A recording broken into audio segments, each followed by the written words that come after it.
সবারই জীবনে সুখ আসে দুঃখ আসে, কেউ অতি সুখী হয় কেউ হয় না, কেউ অতি দুঃখ সই কেউ সয় না। সবারই জীবনে কারো কারো জীবনে দুঃখ গুলি সুখ হই না। আহমদ সে সুখের, আহমদ সে সুখের আলোকিত আয়না, তার রঙে রঙিন হলে দুঃখ গুলি আর দুঃখ রয় না। সবারই জীবনে হাজার হাজার মানুষ যারা মাহফিলে এসেছেন, জবানটা খুলে বলুন ইজ্জতের মালিককে, বৃষ্টি দেওয়ার মালিককে,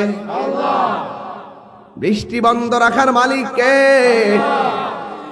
ওই আল্লাহ রাব্বুল আলামিন সব মানুষদেরকে বলে দিয়েছেন, ইয়া আইয়ুহাল্লাযীনা আমানু আমিনু বিল্লাহি ওয়া রাসূলিহি। আল্লাহ রাব্বুল আলামিন বলেন, হ্যাঁ ঈমানদারগণ, জুয়াগির বন্ধুরা জবানটা খুলে বলেন আমরা কি ঈমানদার না বেঈমান? তাইলে ঈমানদারের নামাজের দরকার আছে না নাই? সেজদা পাওয়ার মালিক কে? সুন্নিরা কি কোনো মাজারে গিয়া সেজদা করে?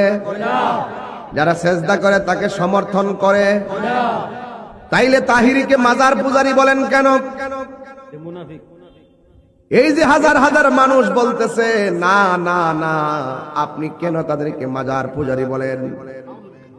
তার মানে বোঝা গেল আপনারা যাচাই বাছাই না করে লাগাতার কথা বলার কারণে সমাজের মধ্যে ভাগ হতে হতে মুসলমান খন্ড খন্ড হয়ে গেছে। কথা বলেন ঠিক কিনা?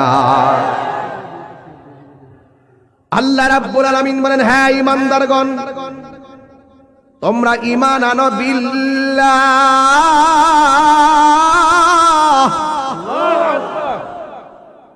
কার উপরে? আমানতু বিল্লাহ। ঈমান এনেছি কার উপরে? কেন? আল্লাহর উপরে কেন আপনি ঈমান আনলেন?